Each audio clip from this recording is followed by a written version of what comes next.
Charlotte's Web was written in 1952 by E.B. White. The story revolves around a pig named Wilbur, who was the runt of his litter.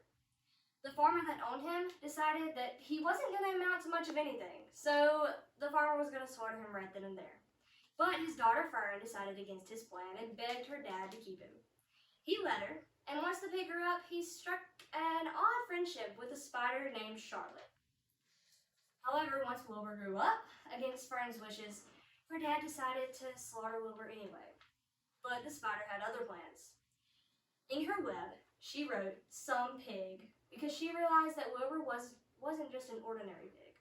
The farmer saw this, and he was astonished, as was everyone else who came to see the amazing work that the spider had done. But this astonishment wore off after a while, and the farmer decided to slaughter Wilbur again.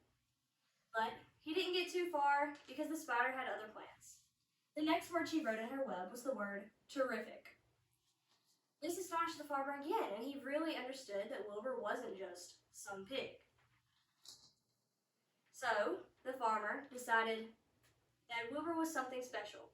So he decided not to go on with his plan yet again. After some time, this wore off yet again. The spider decided to write the word radiant in her web. The pig started to take on these traits, and he started doing flips and tricks for the farmer. The farmer realized just how special he was. So he decided to take him to the county fair.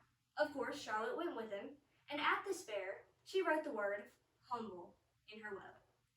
And this proved to serve that the pig was, as astonishingly as he was also humble. With all of these things that he could do, he realized that it's best to be humble. But after all of this hard work Charlotte has done for the pig, she got weak and tired.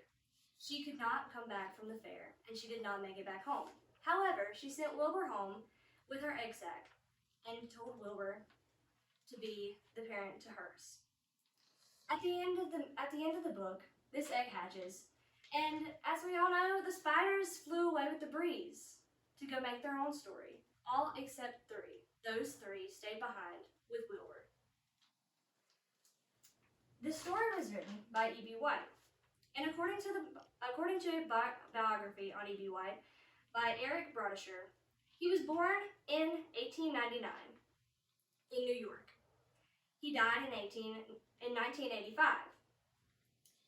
In addition to Charlotte's Web, he also wrote major children's novels, including Stuart Little and The Trumpet of the Swan.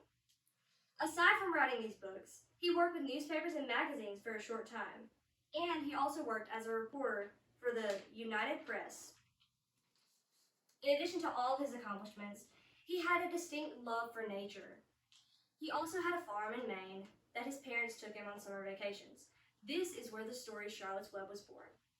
It sprung from his love of nature and farming and good friendships that inspired him to write the novel.